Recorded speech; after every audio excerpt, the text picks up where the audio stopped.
शांति। ओम शांति। आज की तारीख है 5 जून 2020।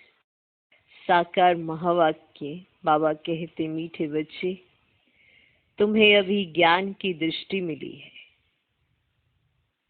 तुम्हें अभी ज्ञान की दृष्टि मिली है, इसलिए तुम्हारा भटकना बंद हुआ।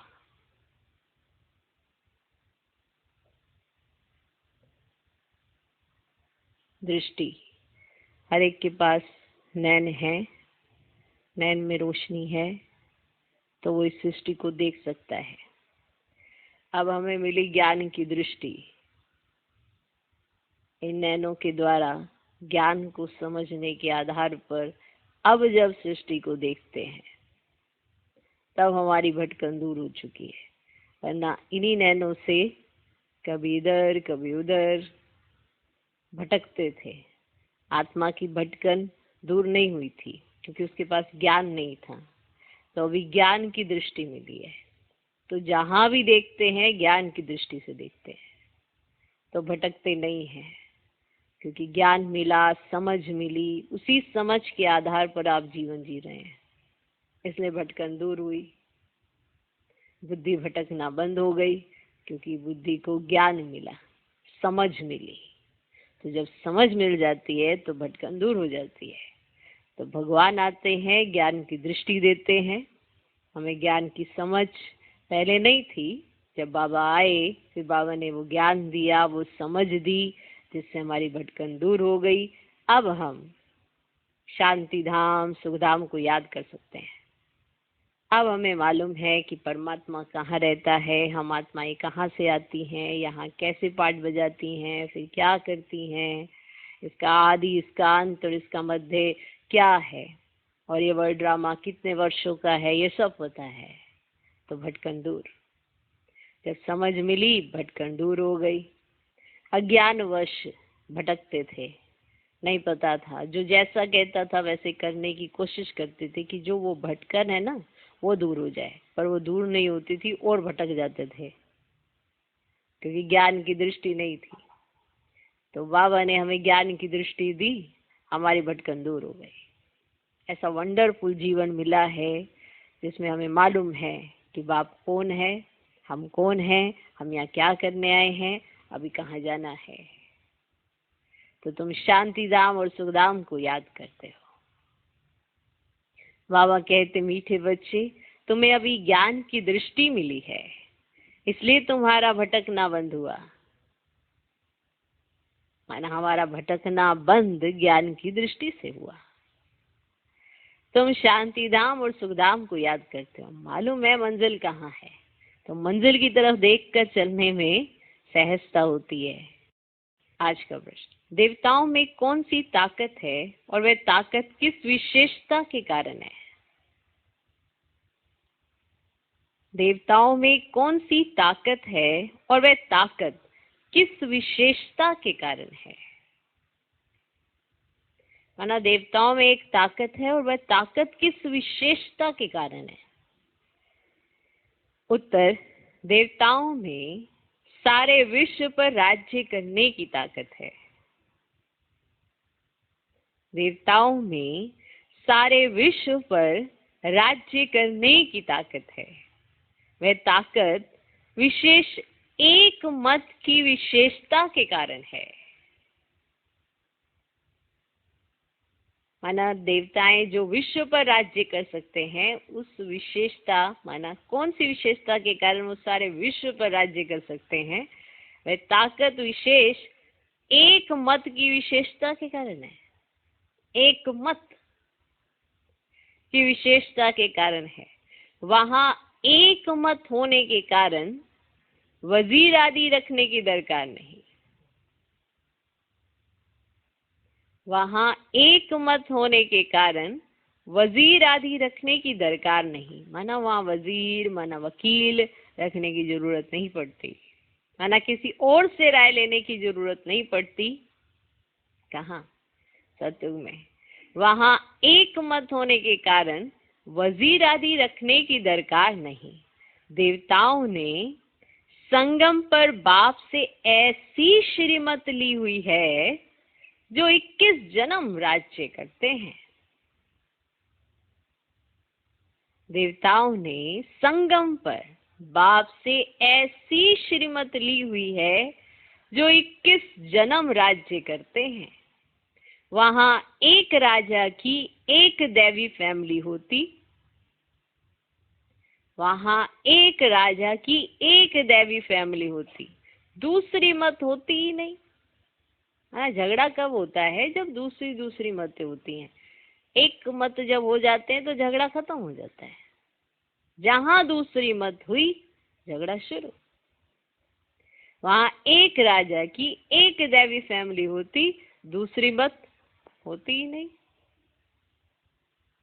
आज का गीत है, नैनहीन को राह दिखाओ प्रभु।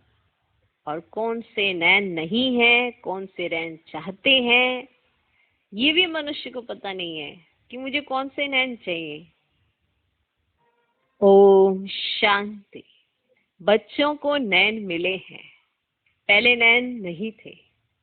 कौन से नैन? ज्ञान के नैन नहीं थे, अज्ञान के नैन तो थे। बच्चे जानते हैं ज्ञान सागर एक ही बाप है, और कोई में ये रूहानी ज्ञान है ही नहीं। जिस ज्ञान से सदगति हो, अर्थात शांति धाम सुख धाम जाना हो।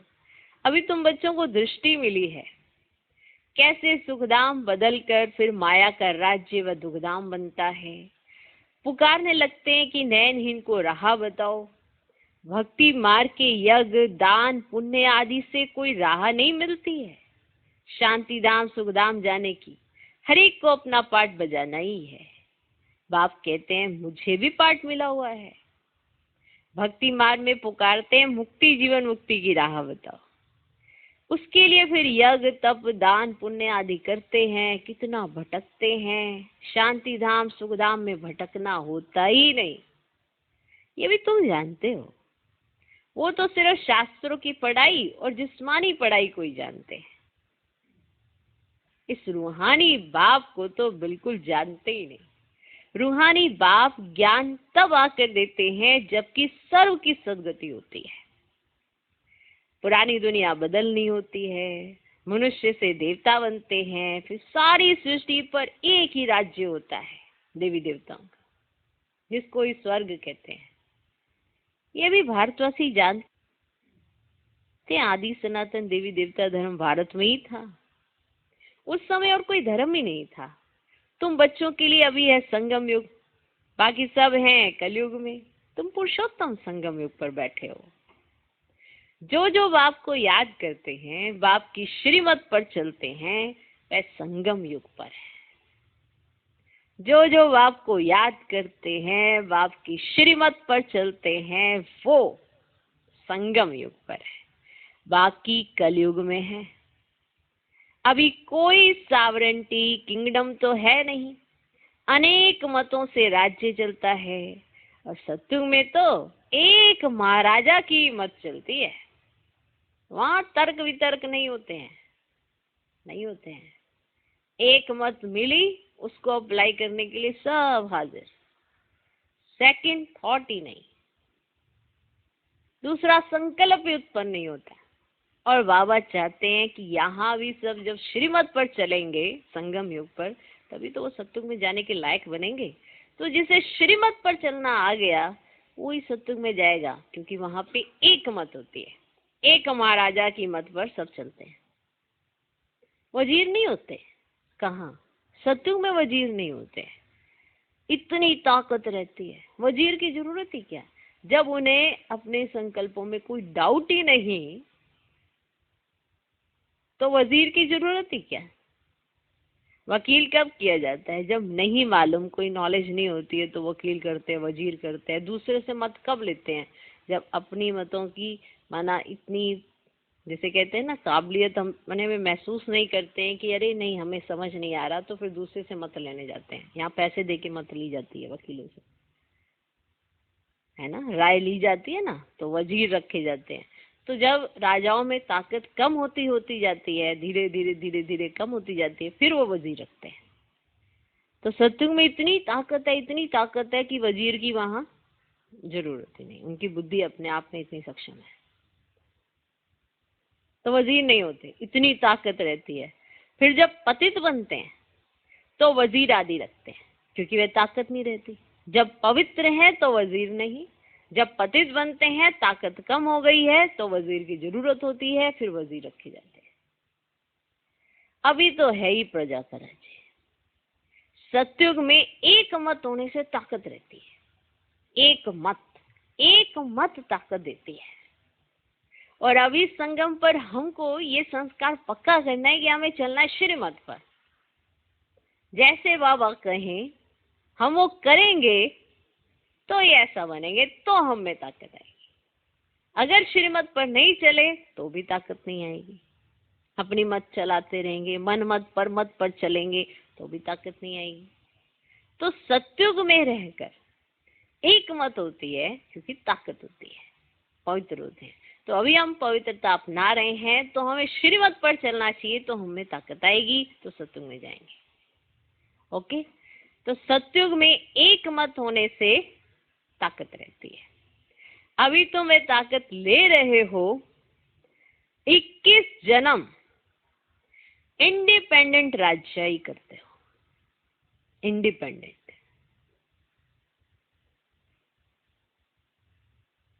अभी तुम वे ताकत ले रहे हो, 21 जन्म इंडिपेंडेंट राजाई करते हो, अपनी ही दैवी फैमिली है। अभी ये है तुम्हारा ईश्वरीय परिवार। अब ये क्या है? ईश्वरीय परिवार। बाप कहते हैं अपने को आत्मा समझ बाप की याद में रहते हो तो इस ईश्वरीय परिवार के हो, तो तुम ईश्वरीय परिवार के हो। बाप कहते हैं अपने को आत्मा समझ बाप की याद में रहते हो तो तुम ईश्वरीय परिवार के हो। अगर देह अभिमान में आकर भूल जाते हो तो आसुरी परिवार के हो। बाप कहते हैं अपने को आत्मा समझ बाप की याद में रहते हो तो तुम ईश्वरीय परिवार के हो। अगर देह अभिमान में आकर भूल जाते हो तो आसुरी परिवार के हो। 1 सेकंड में ईश्वरीय संप्रदाय के और फिर 1 सेकंड में आसुरी संप्रदाय के बन जाते हो। अपने को आत्मा समझ बाप को याद करना कितना सहज है, परंतु बच्चों को मुश्किल लगता है। माना और बातों में तो मनुष्य जाता रहता है, बाबा के बच्चे भी जाते रहते हैं, पर जो सही मायने में जिसको पकड़ के चलना चाहिए, जिस पे पुरुषार्थ करना है, वो ही भूल जाता है कि अपने को आत्मा समझना है। देह से कितनी बातें खड़ी कर लेते हैं, इसने ऐसा कहा, उसने वैसा कहा, इसने ऐसा किया, उसने वैसा किया, सबका एक मूल कारण देह। वहीं अगर आत्मा समझे तो स्पष्ट हो जाएगा कि ये क्यों हो रहा है, ये देह अभिमान क्यों आ रहा है घड़ी घड़ी। आत्मा नहीं समझते हैं, शरीर समझते हैं तो घड़ी घड़ी देह अभिमान होता है, फिर लॉजिक देते रहते हैं अपने आप को ही, और आसुरी परिवार के, आसुरी संप्रदाय के बन जाते हैं। 1 सेकंड में ईश्वरीय संप्रदाय के, 1 सेकंड के अंदर दूसरे सेकंड में आसुरी संप्रदाय के। क्योंकि अगर आत्मा समझोगे तो ईश्वरीय परिवार के, अगर आत्मा नहीं समझोगे, बाप की याद में नहीं रहोगे, तो आसुरी संप्रदाय के। तो वैसी ही एक्टिविटी चलने लग जाते हैं, इसलिए बच्चों को मुश्किल लगता है। बाप कहते हैं अपने को आत्मा समझ और बाप को याद करेंगे तो वे कर्म विनाश होंगे। देह द्वारा कर्म तो करना ही है, देह के द्वारा कर्म तो करना ही है, देह बिगड़ तो तुम कर नहीं सकेंगे। अब कोई सोचे मैं तो देह से न्यारा हो जाऊं, मैं तो आत्मा हो जाऊंगा, तो देह बिगड़ तो कर्म कर नहीं सकेंगे। कोशिश करनी है काम काज करते भी हम बाप को याद करें, परंतु यहाँ तो बिगड़ काम भी याद नहीं कर सकते हैं। कोशिश ये करनी है काम काज करते हैं बाबा को याद करें, या तो काम नहीं है फिर भी बाबा को याद नहीं कर सकते हैं, भूल जाते हैं। यही मेहनत है। भक्ति में ऐसे कोई थोड़े ही कहा जाता कि सारा दिन भक्ति करो ऐसे कहते हैं कि सारा दिन भक्ति करो, उसमें टाइम होता है, सवेरे शाम व रात को।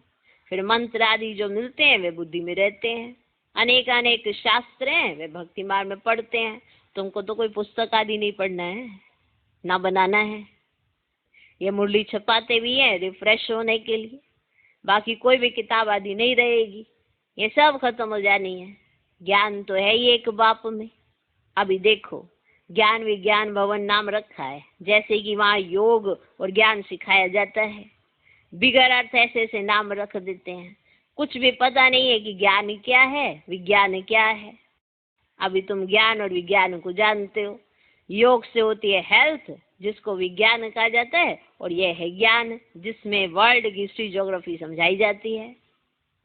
ये ज्ञान, वर्ल्ड की हिस्ट्री ज्योग्राफी कैसे रिपीट होती है वह जानना है। परंतु वह पढ़ाई है हद की, यहाँ तो तुमको वेद की हिस्ट्री ज्योग्राफी बुद्धि में है। हम कैसे राजाई लेते हैं, कितना समय और कब राज्य करते थे, कैसे राजधानी मिली थी, ये बातें और कोई की बुद्धि में भी नहीं आती। बाप ही नॉलेजफुल है। यह सृष्टि का चक्र कैसे फिरता है बाप ही समझाते हैं। बने बनाए ड्रामा को ना जानने के कारण मनुष्य कह देते हैं फलाना निर्वाण गया या ज्योति ज्योत समाया। तुम जानते हो सभी मनुष्य मात्र इस सृष्टि चक्र में आते हैं, इससे कोई एक भी छूट ना सके, एक भी छूट नहीं सकता। बाप समझाते हैं मनुष्य की आत्मा एक शरीर छोड़ दूसरा लेती है। कितना बड़ा ड्रामा है, सब में आत्मा है, उस आत्मा में अविनाशी पाठ भरा हुआ है। इनको कहा जाता है बनी बनाई बन रही और कुछ बननी नहीं। अब ड्रामा कहते हैं तो जरूर उनका टाइम भी चाहिए। बाप समझाते हैं ड्रामा 5000 वर्ष का है। भक्ति मार्ग के शास्त्रों में लिख दिया है ड्रामा लाखों वर्ष का है। इस समय ही जबकि बाप ने आकर सहज राजयोग सिखाया था, इस समय के लिए तो गायन है कि कौरवों घोर अंधियारे में थे और पांडव रोशनी में थे। वो लोग समझते कलयुग में तो अर्जुन 40,000 वर्ष हैं, 40,000 वर्ष कलयुग में। उनको ये पता ही नहीं पड़ता कि भगवान आया है। इस पुरानी दुनिया का मोह तो सामने खड़ा है, सब अज्ञान नींद में सोए पड़े हैं। जब लड़ाई देखते हैं तो कहते हैं ये तो महाभारत लड़ाई की निशानी है, ये रिहर्सल होती रहेगी, फिर चलते चलते बंद हो जाएगी। तुम जानते हो अभी हमारी पूरी स्थापना हुई थोड़ी है। गीता में ये थोड़ी है कि बाप ने सहज राजयोग सिखलाई, यहाँ ही राजा स्थापन की। गीता में तो पढ़ ले दिखा दी है, अब दिखाते हैं और सब मर गए, बाकी 5 पांडव बचे, वे भी पहाड़ों पर जाकर गल मरे। राजयोग से क्या हुआ कुछ भी पता ही नहीं। बाप हर एक बात तो समझाते रहते हैं। वह है हद की बात, हद की रचना, हद के ब्रह्मा रचते हैं, पालना भी करते हैं, बाकी परले नहीं करते। स्त्री को अडॉप्ट करते हैं, बाप भी आकर अडॉप्ट करते हैं। कहते हैं मैं इनमें प्रवेश कर बच्चों को नॉलेज सुनाता हूँ, इन द्वारा बच्चों को रचता हूँ। बाप भी है, फैमिली भी है, ये बातें बड़ी गुह्य हैं। बाप भी है, फैमिली भी है, ये बातें बड़ी गुह्य हैं। वो तो गंभीर बातें हैं, बहुत गंभीर बातें हैं, मुश्किल कोई की बुद्धि में बैठती हैं। अब बाप कहते हैं पहले पहले तो अपने को आत्मा समझो, पहले पहले तो अपने आप को आत्मा समझो। आत्मा ही एक शरीर छोड़ दूसरा लेती है। शरीर पर ही भिन्न भिन्न नाम पड़ते हैं, नाम रूप फीचर्स सब भिन्न भिन्न है। एक के फीचर्स दूसरे से ना मिले, एक के फीचर्स दूसरे से ना मिले। हर एक आत्मा के जन्म जन्मांतर के अपने फीचर्स हैं।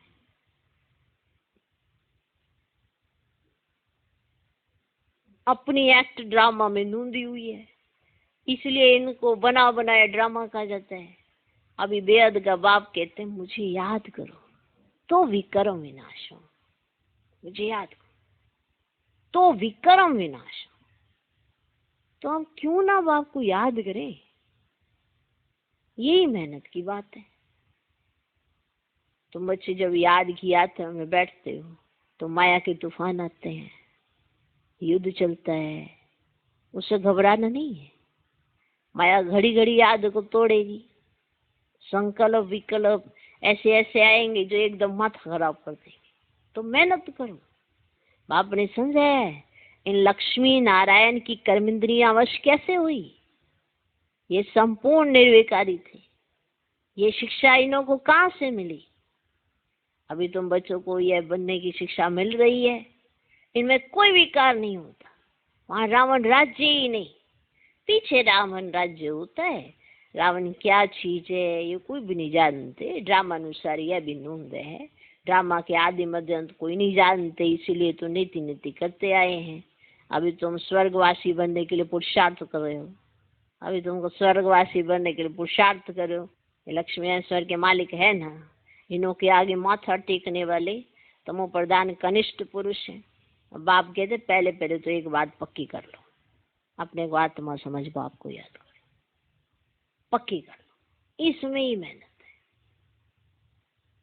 जैसे 8 घंटे सरकारी नौकरी होती है ना, अभी तुम बेहद की सरकार के मददगार हो, बेहद की सरकार के मददगार हो। तुमको कम से कम 8 घंटा पुरुषार्थ कर याद में रहना। ये अवस्था तुम्हारी ऐसी पक्की हो जाएगी जो कोई की भी याद नहीं आएगी। ऐसी पक्की हो जाएगी जब करेंगे पुरुषार्थ, तो ऐसी अवस्था पक्की हो जाएगी जो कोई की भी याद नहीं आएगी। बाप की याद में इस शरीर छोड़ेंगे, फिर वही विजयमाला के दाने बनेंगे। एक राजा की प्रजा कितनी देर होती है। यहाँ भी प्रजा बननी है, तुम विजयमाला के दाने पूजने लायक बनेंगे। 16,108 की माला भी होती है, एक बड़े बॉक्स में पड़ी रहती है। जो 16,108 की माला होती है ना, बहुत बड़े बॉक्स में पड़ी रहती है। 8 की माला है, 108 की भी है, अंत में फिर 16,108 की भी बनती है। तुम बच्चों ने ही बाप से राजयोग सीख सारे विश्व को स्वर्ग बनाया है, इसे तुमको पूजा जाता है। तुम ये पूज्य थे, फिर पुजारी बने हो। ये दादा कहते हैं हमने खुद माला फेरी है लक्ष्मीनारायण के मंदिर में। यूं तो रुद्र माला होनी चाहिए। तुम पहले रुद्र माला फिर रुंड माला बनते हो। पहले नंबर में है रुद्र माला जिसमें शिव भी है। रुंड माला में शिव कहाँ से आए। वह है विष्णु की माला, माना वो सत्युगी। हाँ, जितनी वो होते ना उनकी माला, वह विष्णु की माला। इन बातों को भी कोई समझते थोड़ी ही है। अभी तुम कहते हो हम शिव बाबा के गले का हार जय बनते हैं, ब्राह्मणों की माला नहीं बन सकती है। आज देखो तो नंबर 1, कल देखो तो एकदम नीचे, है ना। ब्राह्मणों की माला होती ही नहीं। तुम जितना याद में रहते हो, फिर वहां भी नजदीक में आकर राज्य करेंगे। ये पढ़ाई और कोई जगह मिल ना सके। तुम जानते हो अभी हम इस पुराने शरीर को छोड़ स्वर्गवासी बनेंगे, जानते हो। सारा भारत स्वर्गवासी बनेगा। इन पर्टिकुलर भारत ही स्वर्ग था। 5,000 वर्ष की बात है, लाखों वर्ष की तो बात हो ही नहीं सकती। देवताओं को ही 5,000 वर्ष हुए, स्वर्ग को मनुष्य भूल गए है ना, तो ऐसे ही क्या देते हैं। बाकी है कुछ नहीं। इतना पुराना संवत आदि थोड़े ही है, आदि है थोड़े ही है ही। सूर्यवंशी चंद्रवंशी फिर और धर्म वाले आते हैं। पुरानी चीजें काम में क्या आएंगी, क्या आएंगी काम। हाथ लगाओ तो टूट जाती है ना पुरानी चीजें। ज्यादा पुरानी होगी तो उसको तो बस शोकेस में रख दो। ऐसे तो हाथ लगाओ टूट जाएगी। तो पुरानी चीजें काम क्या आएंगी। कितना खरीद करते हैं पुरानी चीज की, बहुत वैल्यू करते हैं। सबसे वैल्यूबल है शिव बाबा, सबसे वैल्यूबल है शिव बाबा। कितने शिवलिंग बनाते हैं। आत्मा इतनी छोटी बिंदी है कि उसको भी समझ में नहीं आता। अति सूक्ष्म रूप है ना, तो बाप ही समझाते हैं इतनी छोटी बिंदी में इतना पाठ नूंदा हुआ है। ये ड्रामा रिपीट होता रहता है। ये ज्ञान तुमको वहां नहीं रहेगा। ये ज्ञान ना तुमको वहां नहीं रहेगा। जिस ज्ञान से आज तुम्हें कितना नशा चढ़ता है, ये ज्ञान तुमको वहां नहीं रहेगा। ये प्राय लोग पूछते हैं। तो फिर कोई सहज राजयोग सिखला कैसे सकते हैं। यह सब भक्ति मार्ग के लिए बैठ बनाया है। अभी बच्चे जानते हैं बाप द्वारा ब्राह्मण, देवता, क्षत्रिय 3 धर्म स्थापन हो रहे हैं। ब्राह्मण, देवता, क्षत्रिय 3 धर्म स्थापन हो रहे, इसलिए भविष्य नई दुनिया के लिए वे पढ़ाई तो जो तुम पढ़ते हो ना वह है इस जन्म के लिए, इनकी प्रारब्ध तुमको नई दुनिया में मिलनी है। ये पढ़ाई होती ही है संगम युग पर, यह पुरुषोत्तम संगम युग। मनुष्य से देवता तो जरूर संगम पर बने होंगे। बाप बच्चों को सब राज समझाते हैं, सारे राज समझाते हैं। ये भी बाबा जानते हैं तुम सारा दिन इस याद में रह नहीं सकेंगे। ये भी बाबा को पता है कि तुम सारा दिन इस याद में रह नहीं सकेंगे, इम्पॉसिबल है। ऐसे चार्ट रखो, देखो हम कहाँ तक याद में रह सकते हैं। देह का अभिमान होगा तो याद कैसे रह सकेगी बताओ। अब सुबह सुबह आके बैठते हैं तो हाँ बाबा बाबा ऐसे तो कर लेते हैं, तो सारा दिन में देह का अभिमान चढ़ जाता सिर पे, तो याद कैसे रह सकेगी। क्योंकि देह को याद किया तो बाप याद नहीं आएगा। बाप को याद करना उससे पहले अपने को आत्मा समझना है, देह से न्यारा, तो बाप याद आएगा। तो चार्ट रखो। देह का अभिमान होगा तो याद कैसे रह सकेगी। पापों का बोझा सिर पर बहुत है, इसलिए बाबा कहते याद में रहो। त्रिमूर्ति का चित्र पॉकेट में डाल दो, परंतु वह घड़ी घड़ी भूल जाते हो, परंतु तुम घड़ी घड़ी भूल जाते हो। अब पॉकेट में तो डाल दिया, अब पॉकेट से निकाल के देखना भी भूल जाओगे तुम तो। पॉकेट में डाल दिया, बाबा ने कहा था चित्र रखो, तो निकाल के देखना भी तो अपने को है। तो त्रिमूर्ति का चित्र पॉकेट में डाल दो, परंतु तुम घड़ी घड़ी भूल जाते हो। अलफ को याद करने से बे आदि सब याद आ जाता है। बैस तो सदर लगा रहे। लिटरेचर भी हो, कोई भी अच्छा आदमी हो तो उनको देना चाहिए। अच्छा आदमी कभी मुफ्त में लेंगे नहीं। जो अच्छा आदमी होता है ना हम कभी मुफ्त में नहीं लेंगे। बोले इसका क्या पैसा है, बोलो या गरीबों को तो मुफ्त में दिया जाता है, बाकी जो जितना दे रॉयल्टी होनी चाहिए बात करने। तुम्हारी रस्म रिवाज दुनिया से बिल्कुल न्यारी होनी चाहिए। रॉयल आदमी आप ही कुछ ना कुछ दे देंगे। यह तो हम सबको देते हैं ना कल्याण के लिए। कोई पढ़कर भी तुमको पैसे भेज देंगे, खर्चा तो तुम करते हो ना। अब खर्चा तो होता ही है, अब कोई भी कार्य करो तो खर्चा तो होता ही है। तो बाबा कहते जो रॉयल आदमी होते हैं ना, जो अच्छे आदमी होते हैं ना, तो वो देखते हैं कि इनका तो इतना खर्चा तो होता ही है, देखो तो है ना, इन्होंने इतना छुपाया, इनका खर्चा तो लगता होगा, तो वो दे देते हैं। तो खर्चा तो तुम करते हो ना। बोलो हम अपना तन मन धन भारत की सेवा में खर्च करते हैं। अपना तन मन धन भारत की सेवा में खर्च करते हैं। खर्चा तो देखो होता ही है ना। अब कोई भी कार्य करने, कुछ भी लिटरेचर छिपाया या कोई भी कुछ भी कार्य, यज्ञ का कोई भी कार्य होगा उसमें खर्चा तो होता ही है। तो जो ये अच्छे रॉयल आदमी होते हैं उनको लगता है अरे इनका इतना खर्चा तो होता ही होगा, तो वो धन देते हैं। ऐसे तो ऐसे रॉयल्टी से बात करनी चाहिए। तो बोलो हम अपना तन मन धन भारत की सेवा में खर्च करते हैं। अच्छा, मीठे मीठे सिकिलते बच्चों प्रति माता पिता बाप दादा का याद प्यार और गुड मॉर्निंग। रूहानी बाप की रूहानी बच्चों को नमस्ते। हम रूहानी बच्चों की भी रूहानी बाप को नमस्ते नमस्ते नमस्ते। Good morning good morning good morning. धारणा के लिए मुख्य सार पहला पॉइंट, इस बेहद की सरकार को मदद करने के लिए कम से कम 8 घंटा याद में रहने का पुरुषार्थ करना है। याद में जो माया विघन डालती है उससे घबराना नहीं है। याद में जो माया विघन डालती है उससे घबराना नहीं है। पहले सरकार आपकी मदद कर रही थी, अब आप अपनी करें और आपकी मदद से सरकार की मदद हो जाएगी। ये है अलौकिक वाली भी और ये अलौकिक वाली की कि आप अगर 8 घंटा योग में रहेंगे तो बेहद की सरकार को मदद मिलेगी। याद में जो माया विघन डालती है उससे घबराना नहीं है। दूसरा पॉइंट, इस पुरुषोत्तम संगम युग पर ईश्वरीय संप्रदाय का बन ईश्वर की मत पर चलना है। और याद रखना, जिसने संगम युग पर ईश्वर की मत पर चलना सीख लिया, सतयुग में वही एक मत पर अपनी प्रजा को चलाएगा। तो इस पुरुषोत्तम संगम युग पर ईश्वरीय संप्रदाय का बन ईश्वर की मत पर चलना है। कर्म करते भी एक बाप की याद में रहने का अभ्यास करना है। कर्म करते भी एक बाप की याद में रहने का अभ्यास करना है। आज का वरदान, बेगर टू प्रिंस का पाठ प्रैक्टिकल में बजाने वाले त्यागी व श्रेष्ठ भाग्यशाली आत्मा भव। जैसे भविष्य में विश्व महाराजन दाता होंगे, विश्व महाराजन दाता होंगे, ऐसे अभी भी दाता बन के संस्कार इमर्ज करो। किसी से कोई सेल्वेशन लेकर के फिर सेल्वेशन दें,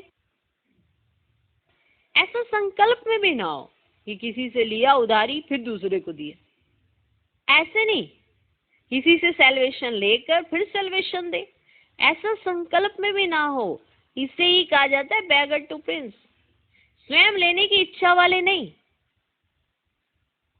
इस अल्पकाल की इच्छा से बेगर। ऐसा बेगर ही संपन्न मूर्त है। जो अभी बेगर टू प्रिंस का पार्ट प्रैक्टिकल में बजाते हैं, उन्हें कहा जाता है सदा त्यागी व श्रेष्ठ भाग्यशाली। त्याग से सदा काल का भाग्य स्वतः बन जाता है। तो ये सोचते मैं तो सारे समय त्यागी करता रहता हूँ, मेरा कहाँ भाग्य बन रहा है, मैं तो त्यागी करता रहता हूँ।